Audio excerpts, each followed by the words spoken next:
pessoal! Abriu mais esse episódio da série Fonoaudiologia e Infância e hoje fazendo uma homenagem a um dos principais símbolos da literatura infantil, Cecília Meirelles, no seu poema Leilão de Jardim.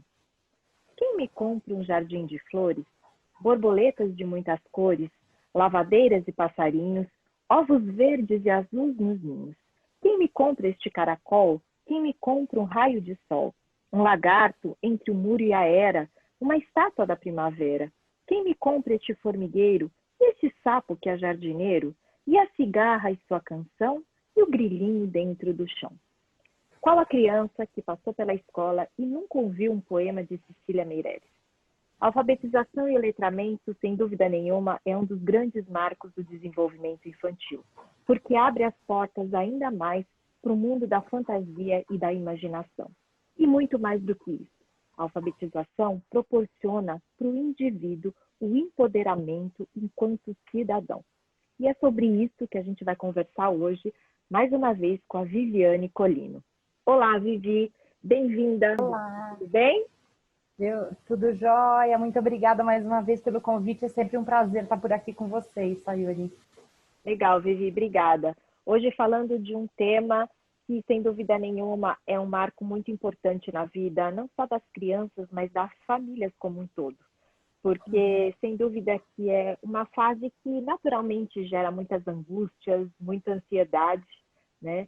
E eu gostaria de ouvir um pouco de você, como se dá na vida, desde o início, né, do nascimento de uma criança, esse processo de alfabetização, de letramento, que não necessariamente ocorre no processo formal da escola, não é mesmo? E gostaria de ouvir também um pouco sobre o papel da fonoaudiologia nesse contexto. O fonoaudiólogo como profissional, né, que trabalha com as questões na comunicação humana, se envolve também com as questões da escrita, né? Sim. Ela é uma modalidade da linguagem, ela também é uma forma muito importante e significativa para que o ser humano possa se comunicar. Como você estava dizendo, né, na infância, ela é um outro grande marco na vida de uma criança, um momento onde uma criança se torna autor da sua própria escrita.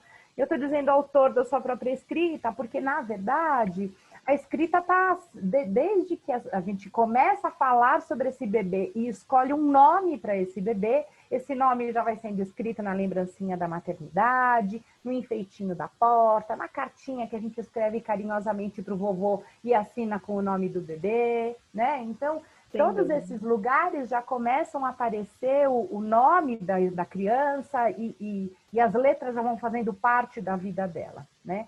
É claro que existe um processo e uma época onde isso é feito de uma maneira mais formal na nossa sociedade. Aqui no Brasil, esse momento mais formal acontece entre os 5 e os 7 anos, né?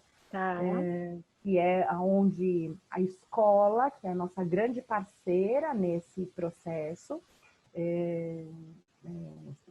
coloca, né, de uma maneira mais formal e mais estruturada esse momento de aprendizagem e da apropriação da criança com as letras, né? Sim. Esse processo começa bem antes, porque a gente tem aí um mercado vasto dos livrinhos, dos materiais com letrinhas, então esse repertório que é oferecido para a criança vai compondo, os momentos prazerosos de leitura que a criança vai tendo com o adulto, a placa do shopping que a gente lê para se orientar e a criança observa isso, a lista de mercado que a gente vai fazendo, então assim, são outros momentos para além do livro, para além da escola, que a escrita vai aparecendo na vida dessa criança, né? E o fonoaudiólogo, além de... Oi, desculpa. Não, pode complementar. Só para concluir, que eu acho que, assim, que o fonoaudiólogo acompanha esse processo, né? E acompanha também quando há algum impasse, alguma questão aí, ou de uma criança que está demorando para se alfabetizar, ou uma criança que se alfabetizou, mas está com dificuldade para compreender o que ela lê. Então, acho que aí um pouco mais para frente o fonoaudiólogo aparece dessa forma, né? Legal. Eu estava falando que você falou da placa na rua e tudo mais. Tudo isso são estímulos externos que colaboram muito para esse processo de alfabetização.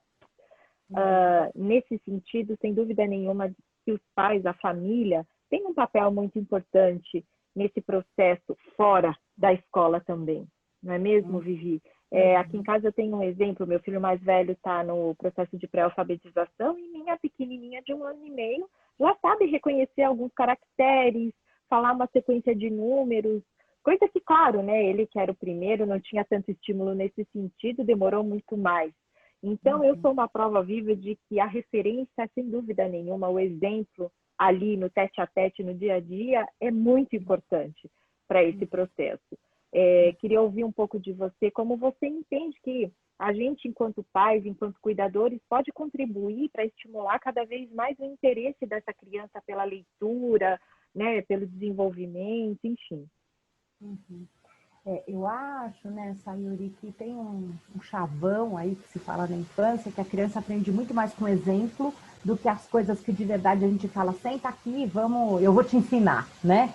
Então, quando ela vê a gente se divertindo com um livro e dando risada do livro que a gente está lendo, quando ela vê que a gente vai para a praia, que é um momento descontraído, e a gente leva uma revista para compor aquele momento de descontração e de diversão, quando ela vê que a gente está num dia cansado e a gente fala, hoje eu não quero televisão, tudo que eu quero é ler o meu livrinho, né? Então, esses exemplos, né? Quando a gente tem uma dúvida e a gente consulta o Google e aí a gente vai ler para tentar tirar, sanar a nossa dúvida e resolver alguma coisa prática no nosso dia a dia.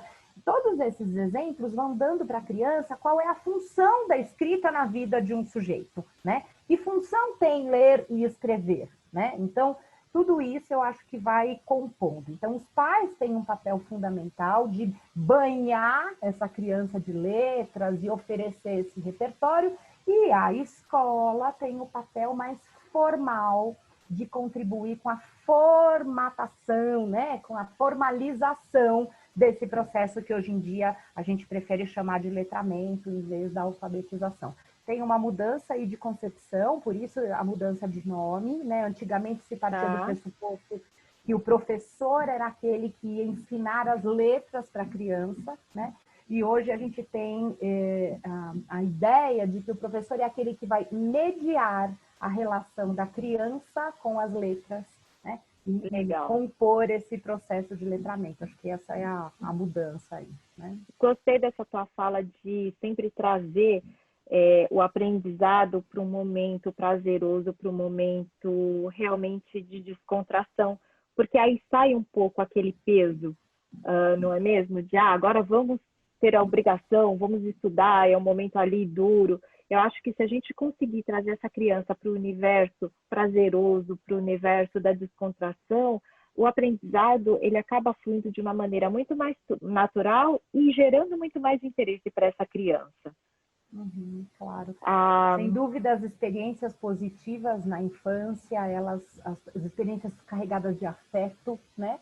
Sim. Elas são muito significativas na vida de uma criança, né? E elas contribuem de uma maneira muito importante, não só para o ensino de alguma questão ou de algum conceito, mas para a formação daquela criança como um todo, o vínculo que se estabelece entre pais e filhos. E os livros passam muito por aí, né? Com certeza, sem dúvida, Vivi. E indo agora para um universo mais da escola mesmo, né? Às vezes a gente observa que os pais têm algumas dúvidas em relação ao tempo de desenvolvimento das crianças. Obviamente que cada indivíduo tem seu tempo, tem seu ritmo, e a gente precisa entender qual é o ritmo do nosso filho e respeitar isso, né? E estimulando conforme essas características individuais. Mas tem algumas situações que realmente, com olhar de leigo, às vezes gera uma dúvida muito grande. Será que isso aqui é uma atipicidade ou será que é um ritmo próprio do meu filho? O que eu queria que você compartilhasse aqui com a gente é justamente como os pais podem identificar um momento que requer uma intervenção de um profissional de fonoaudiologia, por exemplo. Quais os sinais de alerta que a gente pode observar nesse tipo de situação para ir buscar a ajuda de um profissional? E o que fazer com esses sinais de alerta que muitas vezes os pais observam, né? Então, Sayuri, muito bacana essa sua pergunta, porque eu acho que me abre espaço para a gente conversar sobre uma coisa muito importante, que nesse processo de letramento, como eu estava dizendo, a gente tem o papel fundamental da família para oferecer o maior repertório possível de escrita, e eu não estou falando de quantidade de livros, né? Eu estou falando de situações significativas onde a escrita faça parte, onde a escrita circule nesta família, né? Legal. E eu falei também de um outro ponto, que é, na nossa sociedade, a escola tem o papel formal desse ensino ou dessa mediação da criança, né? E dessa aproximação mais formal da criança com a escrita, né? Nesse sentido, eu entendo, sou mãe também, passei por isso e passo agora em outros motivos, né? Muitas vezes a gente olha o nosso filho e fala, tem alguma coisa aí que eu acho que não tá normal. O fulaninho faz melhor, o amigo faz diferente, né? Tem aquela história da gente sempre pensar que a grama do vizinho é sempre mais verde do que a nossa, né? Sim, mas eu dúvida. acho também que tem um balizador aí muito importante, que é a gente pensar assim, se eu tô na dúvida, meu filho tá com pouco interesse pelo livro. Se eu estou na dúvida, ele não se interessa pelas letras, ele está se recusando a fazer a lição de casa. Ou, quando ele já lê, ele está lendo, mas ele não compreende até o final aquilo que ele leu. Ele uma informação ou outra. O que eu faço com isso? A minha resposta básica é, procure a escola. Não tem ninguém mais habilitado num primeiro momento a responder e a te ajudar a pensar sobre isso do que o professor, do que o coordenador da escola onde a sua criança está matriculada, né? Ele é o profissional responsável por esse processo de alfabetização, ele é o profissional que pode te orientar a dizer tá bacana, não tá bacana, ele tá dentro do que o grupo espera, a metodologia da nossa escola pressupõe X, porque existem diferentes metodologias de alfabetização, né? Então, a metodologia da nossa escola funciona desse jeito. Como funciona desse jeito? O que ele está fazendo está bacana? Não está bacana. A gente também está começando a se preocupar. E aí, sim, a escola... Hoje em dia, a grande maioria das escolas que a gente tem, os professores conhecem o fonoaudiólogo, sabem do nosso fazer e sabem do que a gente pode contribuir, como que a gente pode contribuir nesse momento, né? Então, acho que a escola tem que ser o nosso parceiro, né? E acho que a gente tem, como você disse, né? Às vezes a nossa expectativa com a pressa, com que ele fique tão bom quanto o filho do meu amigo.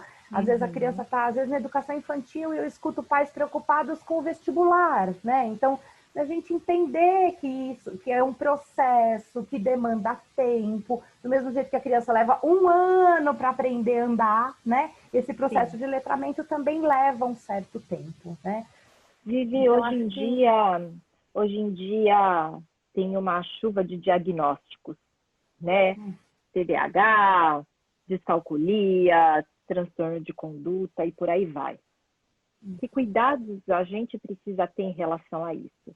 E, obviamente, que depois de tudo que você falou, entendo que ninguém melhor do que o profissional de fonoaudiologia para realmente estabelecer esse diagnóstico. Mas se você pudesse entrar para a gente um pouco nessa questão, eu acho que vale, porque são temas que estão muito, né, acessíveis hoje para os pais, pelo Dr. Google, acesso à internet, enfim. Eu acho que é legal a gente ter consciência e ter muito cautela antes de estereotipar mesmo, assim, determinadas situações, nomear uma patologia. Sem dúvida. Sem dúvida, acho que isso também é uma colocação muito importante, né? Porque, como você mesmo está dizendo, hoje em dia, cada vez mais a infância está marcada por muitos nomes, né?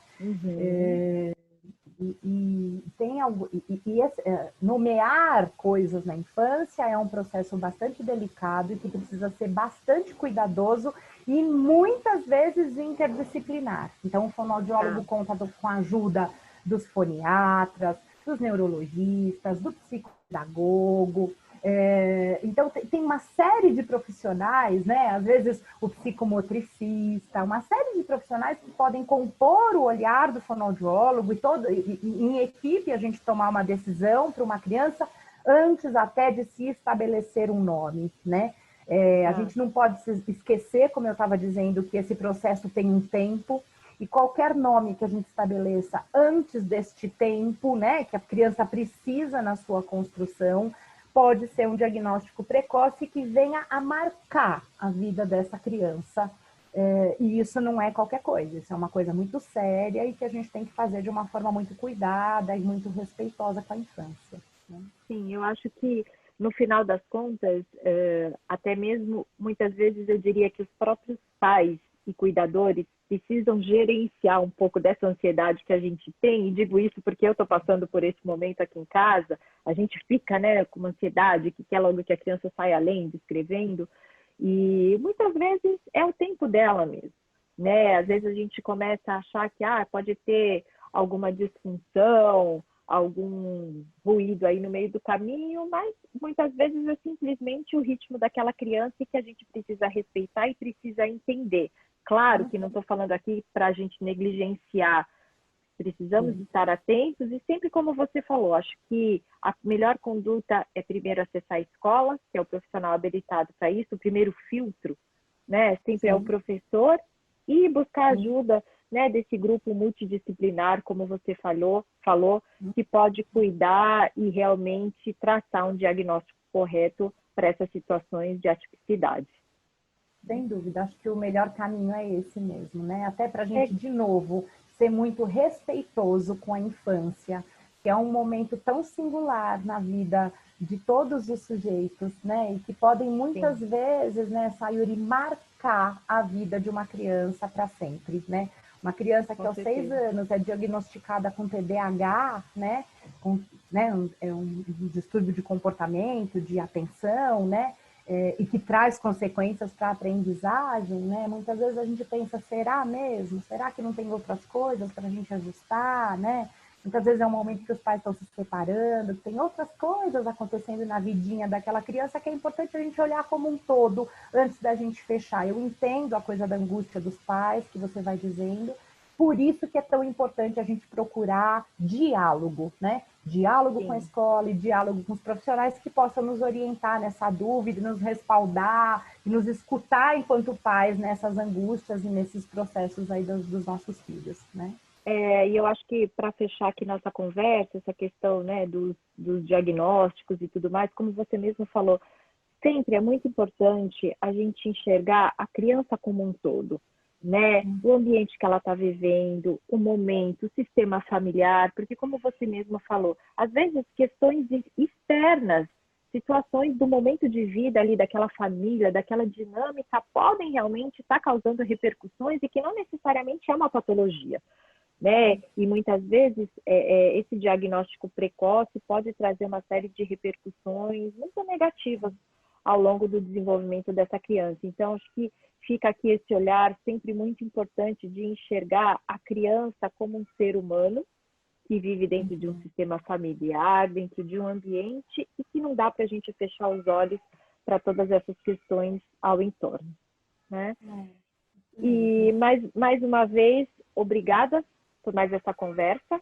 A gente vai fechando esse episódio e na nossa próxima conversa a gente vai continuar falando aí dos grandes marcos do desenvolvimento infantil na perspectiva da fonoaudiologia. Até lá, então, Vivi, obrigada por essa conversa mais uma vez. Imagina, eu é que agradeço a oportunidade da gente apresentar uma forma respeitosa e cuidadosa da gente olhar para a infância e pelo processo de letramento. Muito obrigada, viu, Sayuri, pelo convite. Eu te agradeço. Então, até nosso próximo episódio. Beijo para você. Tchau, tchau. Pessoal, vou ficando por aqui. Te espero no nosso próximo episódio da série. Até lá. Um beijo.